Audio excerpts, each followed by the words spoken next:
사람 같이 인사하겠습니다. 한 사람을 세웁시다 이렇게 인사하겠습니다. 한 사람을 세웁시다. 네, 한 사람을 세웁시다. 오늘 지난주에 이어서 하나님 나라에 대해서 이제 생각을 해보려고 합니다. 지난주에 하나님의 나라의 특성에 대해서 저희가 생각을 해봤습니다. 두 가지를 생각해봤는데요. 이제 첫 번째는 하나님 나라는 어떤 것인가 였습니다. 하나님 나라는 세상의 다른 종교가 정의한 것과 좀 다르다고 얘기했습니다. 불교나 이슬람 같은 세상의 종교는요, 바로 육체의 욕구가 채워지는 것을 하나님 나라라고 그러니까 천국이라고 얘기했습니다. 하지만 우리가 얘기하는 천국, 하나님 나라는요, 육체가 채워지는 것이 아니라 하나님의 통치가 온전히 이루어지는 곳이라고 했습니다. 하나님의 뜻과 하나님의 말씀이 이루어지는 것, 이것이 바로 천국이라고 하는 것이죠. 그래서 우리가 이 땅에 천국이 이루어진다라고 하는 것은 하나님의 뜻이 이루어지는 거고요. 하나님의 말씀이 구현되는 것, 이것이 바로 하나님 나라라고 얘기했습니다. 그리고 또 두 번째로 이제 하나님 나라는 언제 오는가라고 하는 것에 대해서 생각을 해봤습니다. 세상의 종교는 육체를 기준으로 하고 있죠. 그러니까 천국이라고 하는 것은요, 바로 육체가 완전히 채워지는 곳이잖아요. 그러게 육체가 끝날 때 새로운 육체가 시작된다고 얘기를 합니다. 그래서 죽어서 가는 것.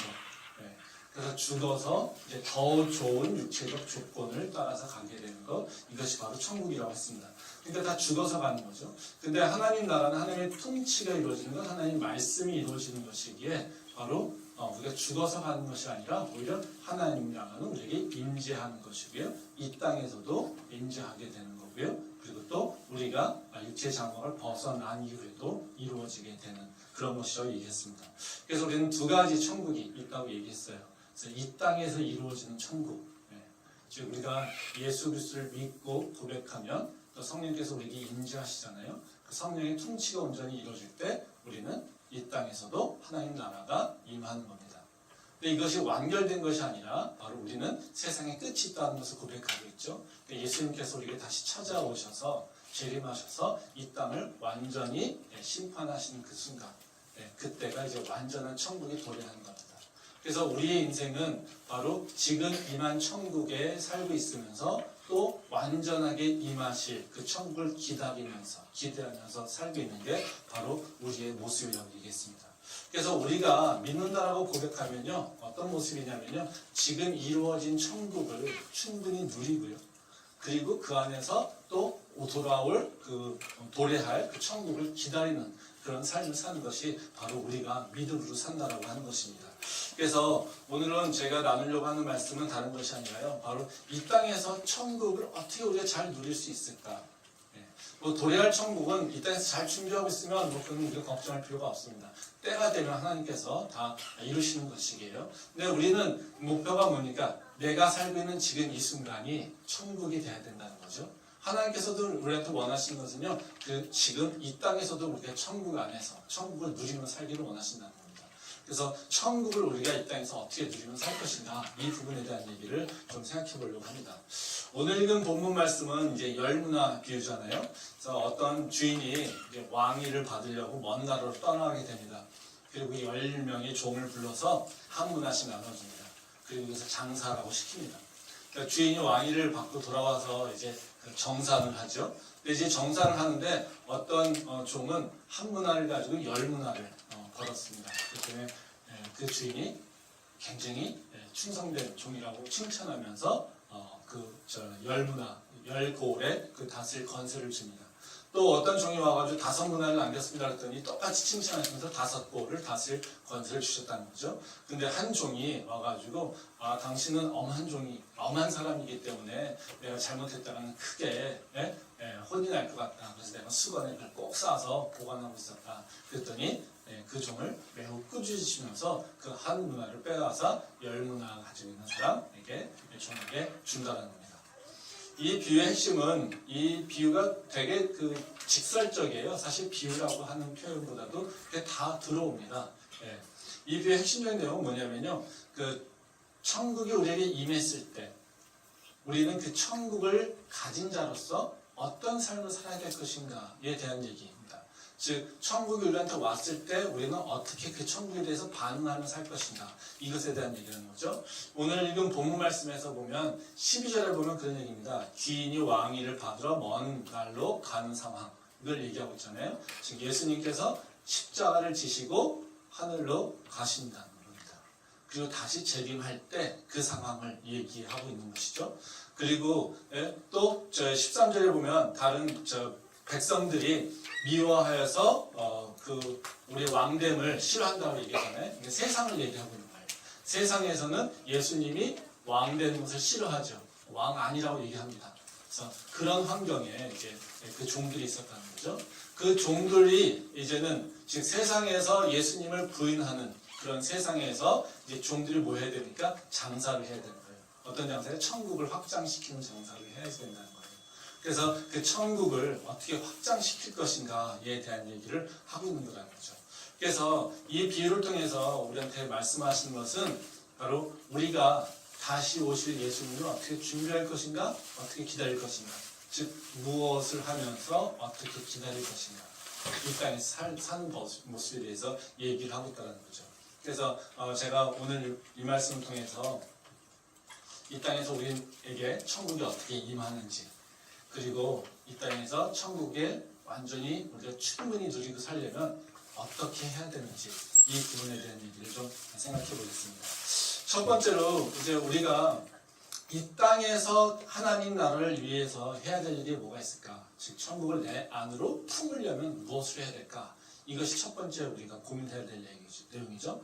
다른 것이 아닙니다. 여러분 다 잘 알고 있는 얘기입니다. 우리가 천국이 내 안으로 들어오게 하려면요, 내가 받아들인다는 건 어떤 거냐면요, 내가 회개하고 예수님을 왕으로 인정하는 겁니다. 즉 회개하고 예수님을 나의 왕으로 인정하는 거라는 거죠. 말씀 한번 보겠습니다. 마태복음 3장 1절과 2절 말씀입니다. 그때 세례 요한이 이르러 유대 광야에서 전파하여 말하되 회개하라 천국이 가까이 왔느니라 하였으니. 이 말씀 이제 천국이 우리가 왔다는 것을 이제 알고 세례 요한이 선포하고 있는 얘기잖아요. 세례 요한이 선포한 건 뭡니까? 천국이 왔어. 이겁니다. 그러니까 뭐 하라는 거예요? 회개해. 이게 지금 천국이 지금 우리 앞에 오고 있어. 그러니까 네가 그 천국을 받아들일 준비를 해야 돼. 근데 받아들이는 준비는 뭡니까? 회개하는 거야. 이런 겁니다. 그러니까 우리가 천국을 받아들이려면 뭐 해야 돼요? 회개해야 되는 거예요. 회개. 어떻게 해야 될까요? 우리가 회개하라고 하면 뭐합니까? 지난날의 나를 돌아보면서 모든 죄를 다 다시 생각합니다. 과거에 술 먹고 돌아다녔던 것들, 과거에 친구한테 잘못했던 것들, 누구에게 속여서 거짓말했던 것들, 그렇죠? 대대 열심히 하지 않았던 일들, 엄청나게 많은 내 행실을 돌아보면서 있다는 거죠. 그리고 또 많은 경우는 또 어때요? 그것도 잘 이렇게 느껴지지 않으면요, 기억도 안 나는 그 죄까지 다 우리는 고백하면서 내가 모르고 지은 죄까지 다 하나님께서 용서해달라고 이렇게 회개하잖아요. 회개는 그렇게 하는 것은 아닙니다. 물론 내가 과거에 지었던 것들을, 잘못된 것을 내가 알고 하나님 이거 내가 이렇게 돌이킬게요 라고 하는 것은 맞습니다. 근데 이걸 억지로 짜내가지고요, 술 먹은 거 재고 거짓말 했던 거 재고 내가 그때 뭐 했지 이거 가지고 다 회개하는 거, 이것이 하나님께서 진짜 원하시는 회개는 아닙니다. 회개는 어떤 거냐면요, 우리가 회개해야 될 가장 기본적인 죄는 뭐냐면 예수님의 그 통치 가운데 있지 못한 것. 다시 말하면 내가 예수님께서 오셔서 나에게 말씀하시고 나를 이끌어 가시는데 예수님 아니에요. 그가 아니에요. 예수님의 통치를 거부했었던 것들, 이것을 내가 회개해야 된다는 거예요. 말씀 한번 보겠습니다. 누가복음 19장 14절 말씀입니다. 그런데 그 백성이 그를 미워하여 사자를 뒤로 보내어 이르되 우리는 이 사람이 우리의 왕됨을 원하지 아니하나이다 하였더라. 말씀 하나 더 보겠습니다. 누가복음 19장 27절 말씀입니다. 그리고 내가 왕됨을 원하지 아니하던 저 원수들을 이리로 끌어다가 내 앞에서 죽이라 하였느니라. 이 말씀 이제 문화 비유에서 실패하는 자들에 대한 얘기를 하고 있는 거예요. 결국은 예수께서 오셨을 때 심판당할 자들이 누구인지에 대해서 그 특성을 얘기하고 있어요. 네, 14장은 세상의 사람을 얘기하고 있고요. 얘기하고 있고요. 그리고 27장도 바로 예수님을 거부한 자를 얘기하고 있어요. 근데 여기서 동일하게 반복되는 단어가 뭡니까? 왕됨을 원하지 아니한다라는 겁니다. 즉 예수님을 왕으로 인정하고 있지 않다라는 거예요. 예수님이 나의 왕이 아니야, 나의 주인이 아니야. 바로 이것을 주인이라고 하는 것을 인정하지 않고 거부하고 있다는 거예요. 누가 주인일까요? 내가 주인으로 살고 있다는 것이죠. 즉 우리가 천국이 나한테 와서 내가 내 안에 천국이 이루어지려면 뭐부터 고백해야 되냐면요. 예수님, 당신이 나의 주인이십니다. 예수님, 당신이 나의 왕이십니다. 이것을 고백해야 되는 거예요. 아멘. 우리가 기도할 때도요. 우리가 내 욕심으로 내 욕심으로 막 기도하면 뭐부터 기도합니까? 예수님, 이거 필요해요. 저거 필요해요. 이거 이루어져야 되고요. 이거 내 뜻대로 좀 이루어져야 돼요. 그렇죠? 네. 근데 우리가 예수님 나의 왕이라고 기억할 때는 우리가 어떻게 합니까? 이거 이루어지는 것이 아니라요. 예수님, 이 문제에 당신의 뜻이 무엇입니까? 내가 고난당하고 있는데요. 이 문제에서 당신의 뜻이 무엇입니까? 이걸 질문하는데 우리가 예수님의 왕 되신 것을 인정하는 거라는 거죠.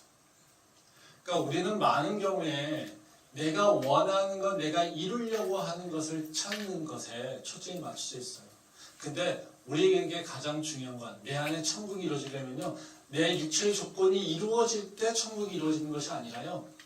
내가 하나님의 통치를 인정하고 그 통치 가운데 들어갈 때라는 거예요. 그래서 기도할 때 한번 여러분들 경험해 보십시오. 기도의 첫 마디에 예수님, 내가 이제 당신의 통치 안에 들어가길 원합니다. 성령님, 내가 이 시간 당신의 통치 안에 들어가길 원합니다. 이 시간 내가 당신께 굴복하오니 이 시간 내게 임재하셔서 나의 생각과 나의 마음과 나의 모든 것을 통치하여 주시옵소서. 이런 기도를 한번 해보십시오.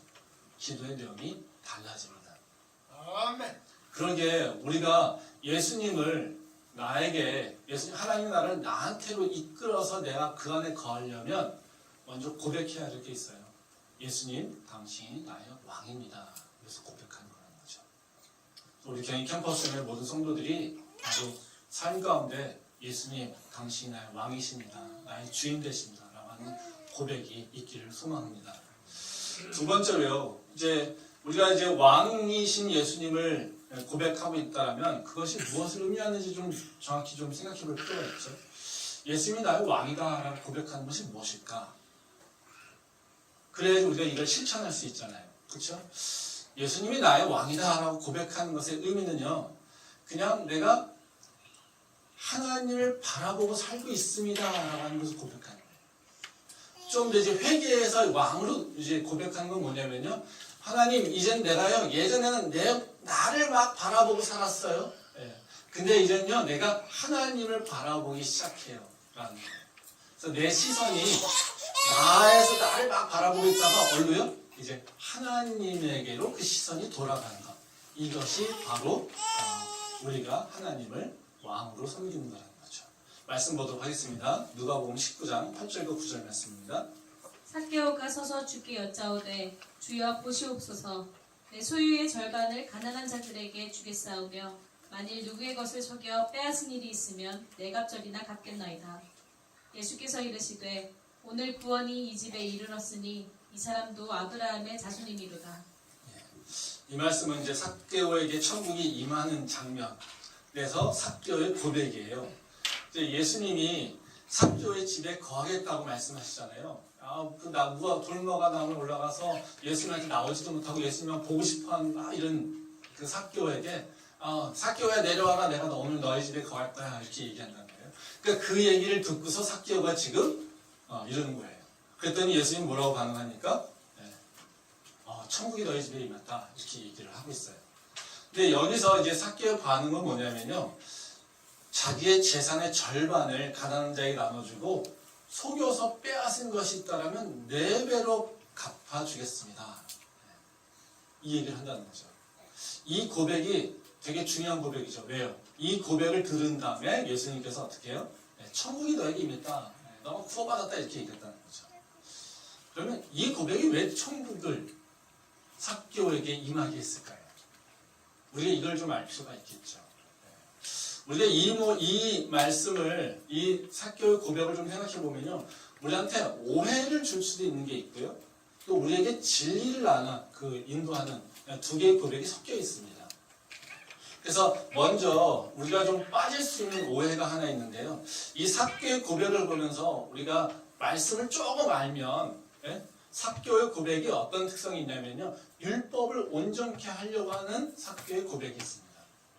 어떤 얘기냐면요. 무슨 얘기냐면 삭개가 뭐라고 하냐면 바로 내가 속여서 얻은 게 빼앗은 것이 있다라면 그걸 4배로 값죄를 갚겠습니다. 이런 고백을 하고 있다는 거죠. 이것은 바로 율법을 내가 어긴 게 있다라면 그 율법을 이제 따라서 지키겠습니다라는 고백이에요. 말씀 보겠습니다. 출애굽기 22장 1절 말씀입니다. 사람이 소나 양을 도둑질하여 잡거나 팔면 그는 소 한 마리에 소 5마리로 갚고 양 한 마리에 양 4마리로 갚을지니라. 이것은 배상에 관한 율법입니다. 뭐라고 합니까? 사람이 소나 양을 도둑질하면, 즉 속이거나 해서 다른 사람의 것을 뺏으면 이런 경우죠. 이런 경우에 소는 5배로 갚고 양은 4배로 갚아야 된다는 거예요.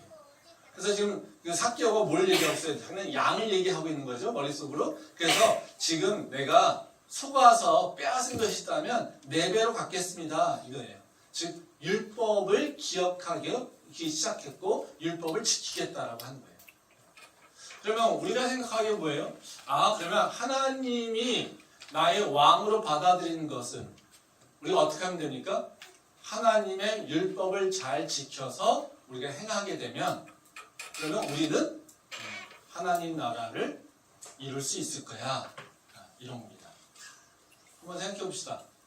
하나님의 율법을 잘 기억하고 다 이루면 우리가 열심히 노력해서 그것을 이루면 하나님 나라에 더할 수 있을까요? 삭개오 거 보면 그렇게 되는 건데, 그렇죠? 그렇지 않죠. 하나님께서 원하시는 이것이 아닙니다. 말씀 한번 보겠습니다. 누가복음 18장 18절에서 21절 말씀입니다. 어떤 관리가 물어 이르되 선한 선생님이여 내가 무엇을 하여야 영생을 얻으리이까. 예수께서 이르시되 네가 어찌하여 나를 선하다 일컫느냐. 하나님 한 분 외에는 선한 이가 없느니라. 네가 계명을 안 하니 간음하지 말라, 살인하지 말라, 도둑질하지 말라, 거짓 증언하지 말라, 네 부모를 공경하라 하였느니라. 여짜오되 이것은 내가 어려서부터 다 지키었나이다. 이 말씀은 이제 삭개오 말고 또 다른 부자 청년을 얘기하는 거예요. 근데 그때 부자 청년이 와서 예수님한테 내가 어떻게 하면 영생을 얻을 수 있으니까, 내가 어떻게 하면 천국에 들어갈 수 있으니까 이 얘기를 하고 있는 거죠. 그랬더니 예수님이 뭐라고 합니까? 계명을 잘 지켜. 그랬어요. 그랬더니 이 부자 청년이 뭐라고 얘기해요? 그 율법 잘 지키고 있어요. 이렇게 대답하고 있어요. 그러니까 당연히 어떻게 해요? 이 청년은 천국에 들어가야 돼요. 근데 결론은 어떻습니까? 못 들어가요. 그렇죠? 영생을 얻지 못하고 오히려 실망해서 간다는 거죠. 이거 생각해보면 어때요? 부자 청년, 지금 18장에 나오는 부자 청년과 세리 부자인 삭개오, 누가 더 의로운 자일까요? 누가 지금 율법을 더 잘 지키고 있었을까요? 부자 청년이 더 잘 지켰을까요? 아니면 삭개오가 더 잘 지켰을까요? 부자 청년이 훨씬 더 잘 지켰을 거예요. 삭개오는요, 내가 속여서 뺏은 것이 있으면 4배나 갚겠다고 하는 건 무슨 얘기겠어요? 내가 전 재산의 반을 나누겠다는데 지금 뭐가요? 자기 행동이 기억나겠죠. 세리였으니까 아마도 자신은 원하지 않아도 아마 자신이 그런 일들을 하고 있다는 것. 그 당시 세리라고 하는 존재는 어때요? 굉장히 악독한 존재잖아요. 그러니까 그것이 두려웠던 거예요. 그러니까 세리가 율법을 잘 지키고 다른 사람들에게 모범이 되는 행동을 했다? 그러면 이 삭개오는 돌무화가 나오면 올라가서 예수님을 기대하지 않았을 거예요. 오히려 더 당당하게 됐을 거예요. 아마 이 부자 청년이 예수님한테 와서 내가 어떻게 하면 영생을 얻을 수 있습니까? 라고 질문하는 건 뭐겠습니까? 나는 율법 잘 지키고 있어. 이런 자신감이 있었던 거예요. 근데 성경은 재밌는 게요. 율법을 잘 지키면서 살았던 어떻게 보면 모범적인 부자 청년은요, 영생을 누리지 못하는데요. 세리로서 남의 재산 빼앗고 부자가 되었던 바로 그 삭개오는 오히려 하나님 나라를 지금 누리고 있다는 거예요. 이건 무슨 얘기일까요? 율법을 지키는 것 가지고 우리가 하나님 나라를 경험한다라고 얘기할 수 없다는 거예요. 아멘. 하나님께서 우리한테 원하시는 것은요, 바로 네가 모범적으로 율법을 잘 지키는 사람, 이런 사람을 우리한테 원하시는 것이 아니라는 거예요. 물론 이것도 이렇게 얘기하면 그럼 율법 안 지켜도 되는구나 이렇게 얘기하겠죠? 네. 절대 그건 아닙니다. 하나님의 나라가 임하면요, 우리는 자연히 하나님의 율법을 이룹니다. 네. 지금 삭개오가 내가 이렇게 율법을 잃어버렸다가 이 얘기를 하고 있는 것은요, 이미 이 대답 때문이 아니라 이 대답이 이루어지는 이 상황이 이미 하나님 나라가 삭개오에게 임해서 이런 고백을 하게끔 만드는 거예요. 그러니까 우리한테는요, 바로 더 중요한 건 하나님의 통치가 임하게 되면 우리 삶에서 율법이 자연스럽게 이루어집니다. 우리가 율법을 지켜서 하나님 나라를 들어가는 것이 아니라요, 하나님 나라가 내게 임하면 하나님의 말씀이 내 삶에서 이루어지게 돼 있어요. 그렇지 않으면 내 삶이 불편해요. 하나님이 자꾸 나한테 말씀하시겠죠. 너 이거 지켜야 돼. 기억나게 하시겠죠. 그러면 그 기억날 때 내 마음이 어떻게 해요? 편하겠습니까? 편하지 않습니다. 부담됩니다. 그래서 내가 그것을 이루어가는 방향으로 살 수밖에 없어요. 이것이 하나님의 통치가 이루어지는 거예요. 근데 우리가 이 선후를 잘 이해를 하셔야 됩니다. 하나님의 나라가 임하면 우리가 하나님의 말씀을 이룹니다. 그렇지만 우리가 하나님의 말씀을 잘 지킨다고 해서 우리가 하나님 나라에 들어가는 것은 아니라는 거죠. 행위적 표현으로 보면 그렇다는 거예요. 이것을 우리 삶으로 이제 끌고 들어와서 보면요, 좀 이해가 편합니다. 하나님이 지키라고 하는 율법, 그 계명들을 잘 지키면 우리가 항상 하나님의 통치 가운데 있는가를 우리가 좀 생각해 볼 필요가 있어요. 쉽게 우리한테 가장 쉽게 얘기하는 건, 야, 매 주일마다 나와서 예배드려. 이것이 내가 너에게 주는 계명이야. 분명하죠? 그렇죠? 한번 생각해 봅시다. 우리가 그냥 매주 와서 예배드려요. 그러면 내 삶에 하나님의 통치가 이루어진 겁니까? 아멘. 잘 모르겠나요? 저는 목회자입니다. 그렇죠? 제 본업은 교수예요. 교수인데 교수에서 먹고 살고 있는데요. 하나님께서 부르셔가지고요, 너 목회. 알겠습니다. 그래서 제가 매주 말씀 들고 씁니다. 목회를 합니다. 하나님께서 저한테 주신 명령이죠. 그럼 제가 그 자리를 잘 지키고 매일같이 설교를 준비를 하고 목양을 하고 그러면 제가 삶 속에서 하나님의 나라가 매달 임해 있을까요? 아멘. 하나님의 통치 가운데 제가 들어가 있을까요? 아멘. 창피한 얘기지만 안 그럴 때가 많다는 거예요. 제가 이 앞에서 말씀을 선포하고 있지만 제 스스로 하나님의 말씀을, 하나님의 통치를 다 지키지 못할 때 꽤 많다는 거예요. 우리가 행위적으로 해서 하나님의 계명이 이렇게 행동적으로 규명되어 있으니까 그 하나님의 그 말씀을 따라서 이렇게 행동해야 돼 라고 하는 생각으로 있다고 해서 우리가 하나님의 뜻을 따라서 하나님의 말씀을 따라서 살고 있다고 생각하면 안 됩니다.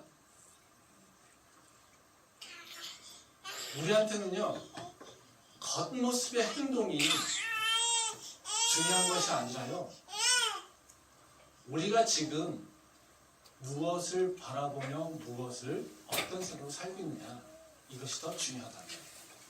너무 긴장하지 말고요. 그냥 긴장하면 애가 더 불안하지. 그렇죠? 네. 아무도 신경 안 쓰니까 편하게 하세요. 네. 그러니까 우리가 행위로 율법을 지킨다? 내가 알고 있는 말씀을 지킨다? 그렇다고 해서 내 삶에 하나님의 나라가 이루어진다라고 하는 생각을 갖지 마세요. 그거는 율법주의자들이 갖는 생각입니다. 그거는 세상의 종교들이 하고 있는 일들이에요. 하나님의 나라는 내게 임하고 하나님의 나라가 나를 통치하고 있는 것이고요. 우리는요, 지키는 것이 아니라 그 하나님의 통치 가운데 순종하게 되면 자연스럽게 내 삶 가운데 하나님의 말씀이 이루어지는 거라는 거죠. 그러면 우리가 어떻게 고민해야 되느냐? 우리가 어떻게 순종할 수 있을까? 어떻게 하나님께서 말씀하실 때 그 말씀에 따라 살 수 있을까? 이것이 우리가 고민해야 되는 문제예요. 근데 지금의 교회들은요, 다 무슨 얘기를 하냐면요, 말씀 가르쳐요. 규율이 1, 2, 3, 4, 5, 6, 7, 8, 9, 10. 야, 10계명 이거야. 너 이걸 잘 지켜야 돼. 아무도 안 지키면서 다 지키래요. 그걸 가르치는 목사도 잘 지키지도 않으면서 남보고 다 지키래요. 그것이 무엇을 의미하는 건지, 그것이 다 어떤 것을 정말 실천해야 되는지 그 방법도 가르쳐주지 않으면서 너는 무조건 말씀을 지키래요. 우리는 율법을 다 지킬 수가 없어요. 그게 인간의 모습이에요. 우리는요, 하나님의 말씀을 다 알게 지키는 것이 아니라요, 우리가 하나님, 내 능력으로는 하나님 말씀을 지킬 수 없어요. 그러니까 하나님께서 내게 오셔서 내가 당신의 말씀을 이룰 수 있도록 나를 인도해 주세요. 이게 우리가 해야 되는 고백이라는 거예요. 그래서 우리가 고민해야 되는 건 뭐냐면요, 주님, 내가 저 말씀을 지킬 수 있어요가 아니라, 하나님, 내가 저 말씀을 지키며 살려면 어떻게 해야 되죠? 이것에 대한 고민을 해야 되는 거예요. 그럼 우리가 이걸 어떻게 순종하며 살 수 있을까요? 다른 것이 아닙니다. 하나님을 봐야 돼요. 그리고 하나님을 따라가려고 해야 돼요. 시선이 나를 바라보는 게 아니라요, 하나님을 바라보고 행동해야 된다는 거예요. 말씀 한번 보겠습니다. 누가복음 18장 22절 말씀입니다. 예수께서 이 말을 들으시고 이르시되 내가 아직도 한 가지 부족한 것이 있으니 내게 있는 것을 다 팔아 가난한 자들에게 나눠주라. 그리하면 하늘에서 내게 보화가 있으리라. 그리고 와서 나를 따르라 하시니. 예. 이 말씀은 이제 부자 청년에게 하시는 말씀이잖아요. 이것이 이제 하나님의 통치에 어떻게 들어갈 것인가에 대한 힌트를 주고 있습니다.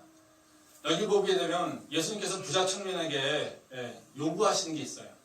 뭐냐면요, 네 재산을 다 팔아서 가난한 자들에게 나눠줘.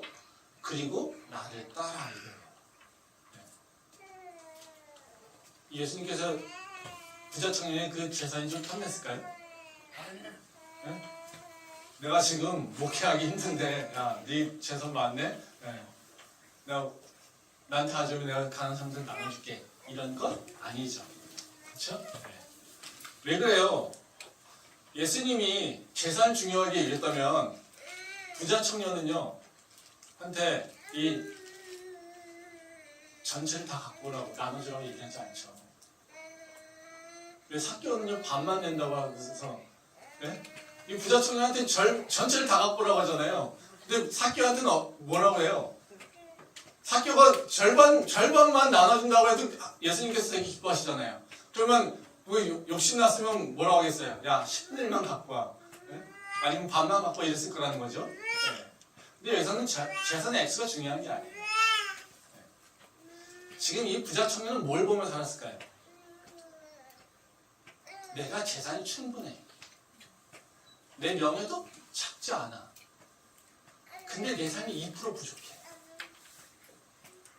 내가 영생을 가졌는지 확신이 안 들어. 이거예요. 계속 뭐예요? 내가 가진 걸 계속 보는데 내가 가진 게 영생이 이게 되게 중요한 것 같은데 영생이 가졌는지 못 가졌는지 이걸 내가 확신할 수가 없어. 이래서 지금 부자 청년이 와서 물어보는 거거든요. 내 인생이 2% 부족해. 이 영생만 있으면 100% 딱 채워지는 건데 2%가 부족해. 아, 이걸 어떻게 하실까 이거예요. 이 부자 청년은 뭐 보고 살았을까요? 나 보고 살았어요. 근데 예수님이 시선을 어디로 돌리십니까? 가난한 사람들을 봐 이거예요. 또 누굴요? 나를 봐 이거예요. 이게 예수님께서 우리한테 원하시는 거죠. 나만 보면, 나를 계속해서 바라만 보고 살고 있으면 어떻게 될까요? 탐욕적일 수밖에 없어요.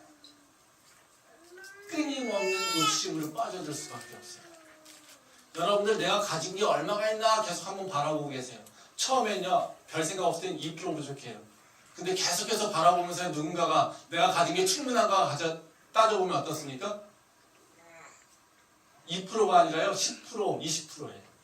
그럼 어떻게 할 수 있어요? 보통 때는 잘 살잖아요. 근데 우리가 어디에 이력 설명을 할 때 원서를 쓰면 어떻습니까?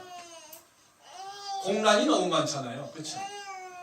옆에 사람은 어때요? 야, 쟤는 뭐 엄청나게 쓸 게 많아. 뭐 자격증도 많고 뭐 잘할 게 많아. 근데 나는 쓸 게 몇 개 없어.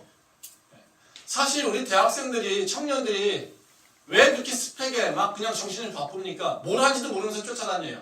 왜 그래요? 이력서 쓸 때 고통스럽거든요. 쟤는 많이 써. 한 10줄 쓰는 것 같아. 나는 근데 쓸 게 없어.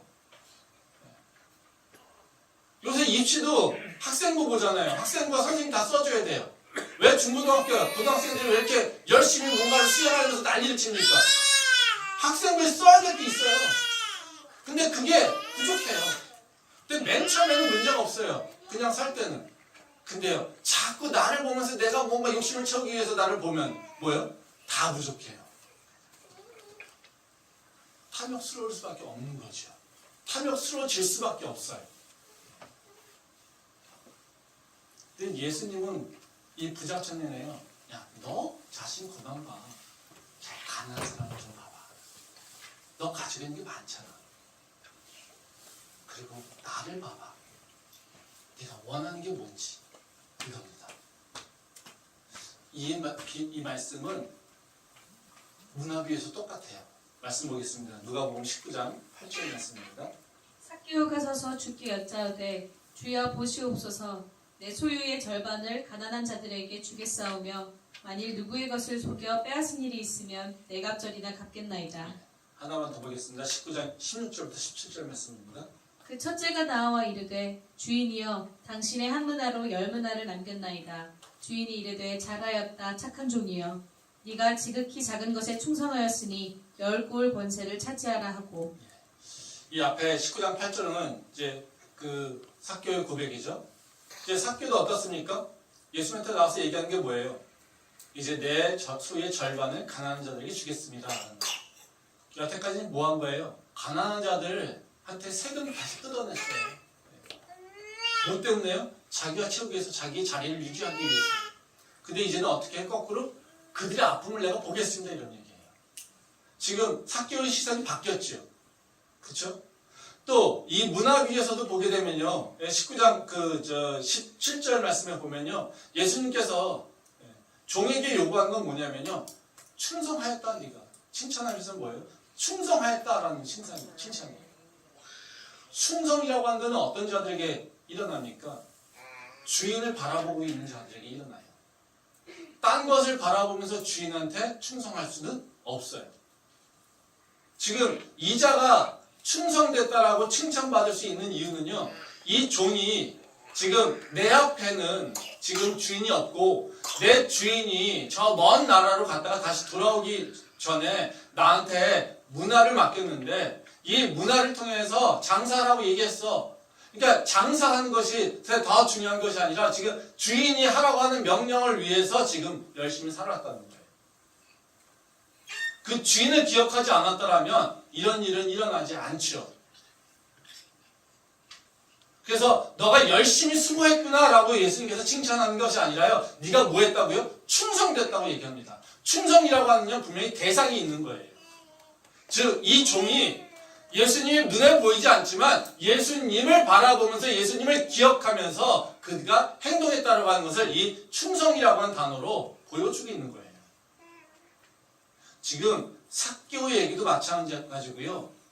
문화의 얘기도 마찬가지고 다 뭐에 초점이 맞춰 있으니까 너 보던 거, 너 자신 보던 거 이제는 주변을 보고 그리고 하나님을 바라봐. 그것이 너 인생에서 바로 하나님의 나라를 경험하게 되는 거야. 이렇게 얘기하고 있다는 것이죠. 하나님이 우리한테 기대하시는 건 다른 게 아닙니다. 엄청난 모범적인 행동? 그런 걸 기대하시는 게 아니에요. 엄청나게 착한 일, 선행 일을 하는 거? 이런 걸 기대하시는 게 아니에요. 하나님은요, 우리한테 원하시는 건 나를 바라보고 와. 라는 겁니다. 네 삶의 현장에서 나를 기억하고 나를 바라봐. 이것을 하나님께서 이렇게 원하신다는 거죠. 우리가 이 삶에서 분주하고 바쁘고 힘들겠지만요. 하나님 나라를 내 삶의 터전에서 이루기를 원한다면요, 우리의 시선이 하나님께로 돌아가야 됩니다. 그 은혜가 우리 안에 있기를 소망합니다. 마지막으로 하나만 더 하고 마무리하도록 하겠습니다. 그러면요, 하나님 바라보고 하면 충분할까요? 이게 더 중요하죠. 하나님 바라보는 내 삶에서 정말 천국이 이루어질까요? 하나님 바라보는 것으로 내 삶에 천국이 완전히 이루어지는 거 되지 않습니다. 문제입니다. 그게 가장 큰 문제죠. 내 삶에 천국이 진짜 이루어지려면요, 하나님을 바라봐야 되는데요, 그 하나님이 어떤 분인지를 기억하고 바라봐야 돼요. 내 삶의 천국이 어떤 모습으로 이루어질까? 이것은요, 내가 지금 하나님을 어떻게 인식하고 믿고 있는가에 따라서 결정된다는 거예요. 좀 다시 설명하면요, 천국이 어떤 사람은요, 아방궁 같은 게 있을 거고요, 어떤 사람은 평안한 게 있을 거고요, 어떤 사람은요, 굉장히 분주하면서 바쁘면서도 바쁜 천국도 있을 수 있어요. 근데 이런 삶의 모습은 자, 누가 어떻게 결정되냐면요, 내가 하나님을 누구라고 지금 고백하고 있는가, 하나님을 어떤 분이라고 고백하고 있는가에 따라서 내가 누리는 천국이 달라진다. 말씀 한번 보도록 하겠습니다. 누가복음 19장 20절부터 23절 말씀입니다. 또 한 사람이 와서 이르되 주이여 보소서 당신의 한 문화가 여기 있나이다. 내가 수건으로 싸두었나이다. 이는 당신이 엄한 사람인 것을 내가 무서워함이라. 당신은 두지 않은 것을 취하고 심지 않은 것을 거두나이다. 주인이 이르되 악한 종아, 내가 내 말로 너를 심판하노니 너는 내가 두지 않은 것을 취하고 심지 않은 것을 거두는 엄한 사람인 줄로 알았느냐. 그러면 어찌하여 내 돈을 은행에 맡기지 아니하였느냐. 그리하였으면 내가 와서 그 이자와 함께 그 돈을 찾았으리라 하고. 이 말씀 이제 한 문화에서 이제 수건을 싸가지고 싸서 두었다가 이제 가져온 종을 평가하는 장면이잖아요. 근데 종이 왜 이 수건에다 쌌을까라는 거죠. 이미 문화를 받았다라고 하는 건요, 천국에 대한 소식을 들었다는 거예요. 아직 받아들이진 않았지만요, 천국에 대한 얘기를 듣고 예수님 누군지를 다 알고 있다라는 거예요. 즉 천국이 임하는 것을 지금 경험하고 있었던 거예요. 근데 그가 그것을 갖지 못했어요. 왜 그러냐면요, 바로 그 주인을, 즉 천국의 왕이신 그 주인을 잘못 이해하고 있었다는 거예요. 뭐라고 얘기합니까? 당신은 엄하신 분이에요. 그래서 내가 잘못하면요, 이 가진 문화도 빼앗기고요, 아마 이 문화 말고 다른 것까지 다 뺏길 것 같아요. 그래서 내가 당신의 그 엄한 것, 이것을 지키기 위해서 당신한테 혼나지 않으려고 내가 이걸 꼭 싸매가지고 이걸 보존했어요. 내가 괜히 잘못했다가 이거라도 실패해서 잊어버리면 어떻게 해요? 이런 걱정을 하게 된 것이죠. 왜? 주인이 엄하니까. 이거죠. 이런 자들이 있죠. 이단들이 이런 일을 많이 합니다. 어떻게 해요? 조금 잘못하면요, 하나님이 친다고. 그래서 맨날 뭐 하라고요? 회개하라고요. 그래서 맨날 회개 강조하는 게 이단들이 하는 얘기입니다. 근데 여기서 더 중요한 얘기가 뭐냐면 20절에 나옵니다. 주인이 이르되 악한 종아, 내가 내 말로 너를 심판한다. 뭐라고 하세요? 너 말로 너를 심판한다는 거잖아요. 지금 하나님 말씀으로 너를 심판한다 이렇게 얘기하지 않으세요? 그렇죠? 너의 말로 너가 심판당할 거야. 이렇게 얘기해요. 언제 당할까요? 지금 일어나고 있는 거예요.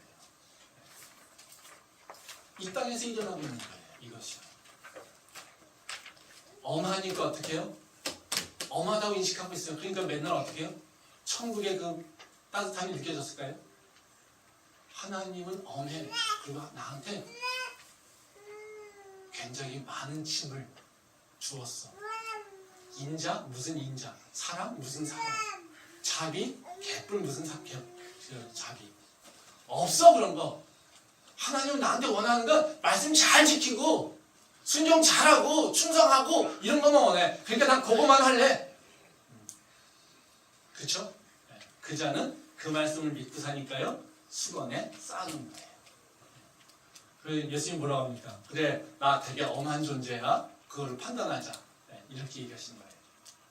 네가 잘했는지 보자. 네가 내 말씀 잘 지켰는지 보자. 네가 내 뜻을 잘 해냈는지 보자. 내가 진짜 엄한 걸로 너를 판단할게. 이렇게 얘기했습니다. 그러면 이자가 말한 걸로 얘기하면요, 이자가 구원을 얻을 수 있을까요? 칭찬받을 수 있을까요? 아니요. 안 되죠. 그게 되지 않는 거예요. 율법주의자가 절대로 구원을 얻지 못하는 이유가 뭡니까? 율법을 다 지키면 돼. 예. 그 율법이 누굴 판단한다고요? 그들을요.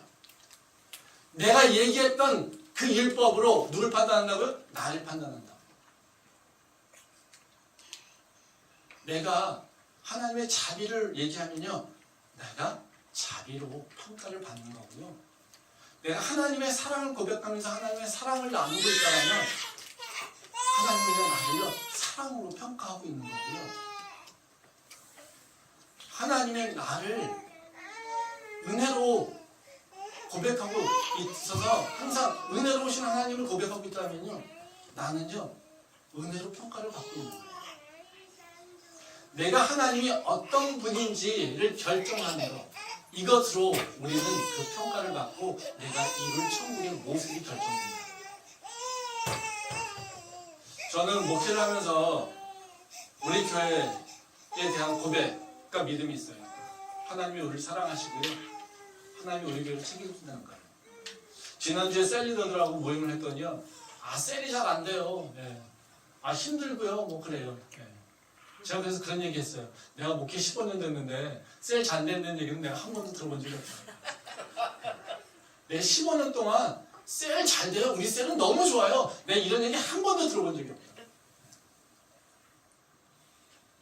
15년 동안 저는 목회하면서요, 우리 교회가 차고 넘쳐요. 막. 네. 그런 적을 들어본 적이 별로 없어요. 기억이 별로 없어요. 맨날 들리는 얘기는요, 뭐가 부족해요, 뭐가 없어요, 뭐가 없어요, 뭐가 없어요.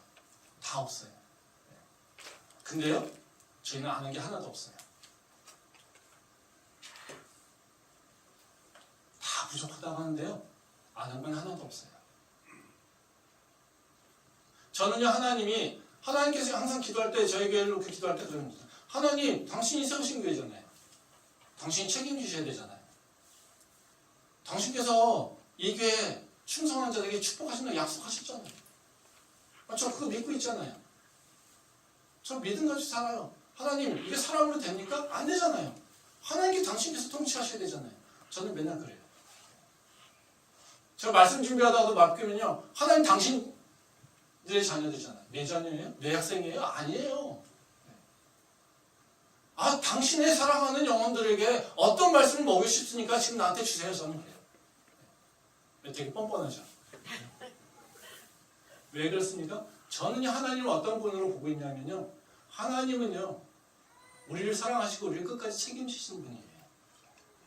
당신께서 말씀하신 걸요, 끝까지 이루시는 분이에요. 저는 그러기에 하나님께서 이 교회를 세우실 때 하나님께서 저한테 주셨던 약속, 그 모습들을 저는 기억해요. 그러니까 저희 교회가 어떤 모습이 있든지 간에 저는요, 그래서 우리 교회는 우리의 사명을 감당하면 하나님께서 이 교회를 지키시고 이 교회를 이끄신다는 저는 믿음의 확신이 있어요. 아멘. 여기에 누가 있든지 누가 없든지 간에 그건 별로 하나도 중요하지 않아요. 왜? 이것은 하나님의 교회니까. 사람이 이끌어가는 교회가 아니거든요. 저조차도 제가 그 사명을 잃어버리면 제가 여기서 잘려나갈까봐 두려워하는 게 저예요. 제가 목회하니까 이 교회가 저의 스타일로, 저의 몸으로, 전 그걸 되게 두려워해요. 왜? 이 교회는 하나님의 교회니까. 하나님께서 이끌어가시는 거예요. 거기에 혹시 내 스타일, 내 생각을 강조해서 하나님 뜻이 어긋날까봐, 그래서 내가 치임을 당할까봐. 그래서 저는 굉장히 사명을 강조하는 사람입니다. 우리 교회가 몇 사람이 모이든 그것이 별로 전 중요하지 않아요. 지난주에 좀 성도들이 많이 왔대요. 그래서 사람들이 좋아하시더라고요. 저는 별로 그거에 별로 그렇게 반응하지 않습니다. 왜요? 몇 사람이 모이는 거 별로 하나도 안 중요하거든요. 하나님께서 우리를 통해서 이루려고 하는 그 계획들이 있다라면요, 그것은 하나님의 사람을 통해서 그걸 이루세요. 그것에 쓰임받는 것이 축복이에요. 저도 제가 고백하면서 제가 신앙생활하면서 고백하는 건 뭐냐면요. 하나님 저 같은 자를 사용해 주셔서 감사해요. 아 목사겠다고 많은 사람들이 있는데요. 저같이 하기 싫다고 맨날 뻗뛰는 자 이 자를 무릎 꿇여서 하게 하는 거 참 감사해요. 아 그때는요 왜 나를 불렀냐고 굉장히 원망하고 그랬는데요. 하나님 지금 보니까요 그게 은혜라고 고백하고 있어요. 아멘. 그래서 이 자리가 되게 부담스럽고 매주마다 말씀 준비하려고 머리가 터지지만요.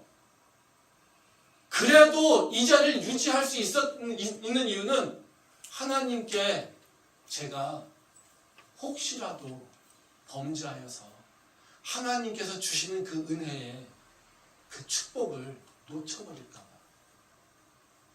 나는 지금 충분히 하나님의 나라를 경험하고 있는데 바로 이 하나님의 나라를 내가 빼앗길까 봐. 전 그게 두려운 거예요. 우리가 하나님이 어떤 분인지를 믿고 있는 대로 내 삶의 천국의 모습이 결정돼요. 내가 하나님을 모르고요. 내 마음대로 살고 있어요. 육체의 쾌락만 원하고 있어요. 내가 더 많은 걸 얻기만을 위해서 있어요. 그러면요. 그건 하나님 뜻하고 전혀 상관없죠. 그거는 천국을 경험할 수가 없어요. 근데 성경에서 얘기하고 있는 하나님의 그 성품들을 따라서 내가 믿고 고백하고 있더라면요. 내가 고백하고 있는 그 하나님의 성품들이 내 삶 가운데 다 이루어집니다. 그게 바로 이 말씀이에요. 여러분 한번 생각해 보십시오. 내가 지금 하나님을 누구라고 고백하고 있습니까? 하나님이 어떤 분이라고 고백하고 있습니까? 하나님이 무엇을 좋아하고 무엇을 싫어하는지를 여러분들 어떻게 고백하고 있습니까? 그 고백이, 그 믿음이 여러분들의 삶을 결정합니다. 그래서 말씀이 중요한 거고요. 그래서 우리는 진리를 찾고 있는 거고요. 끊임없이 성경을 통해서 하나님의 말씀으로 내 삶을 이끌어 가려고 하는 바로 그 이유예요. 믿으시려면 하나님을 제대로 믿으시기 바랍니다. 아멘. 그때 그 천국이 이 땅에서 지금 경험할 수 있다는 것을 다시 한번 경험하고 고백할 수 있는 우리가 될 수 있기를 소망합니다. 아멘. 기도하겠습니다.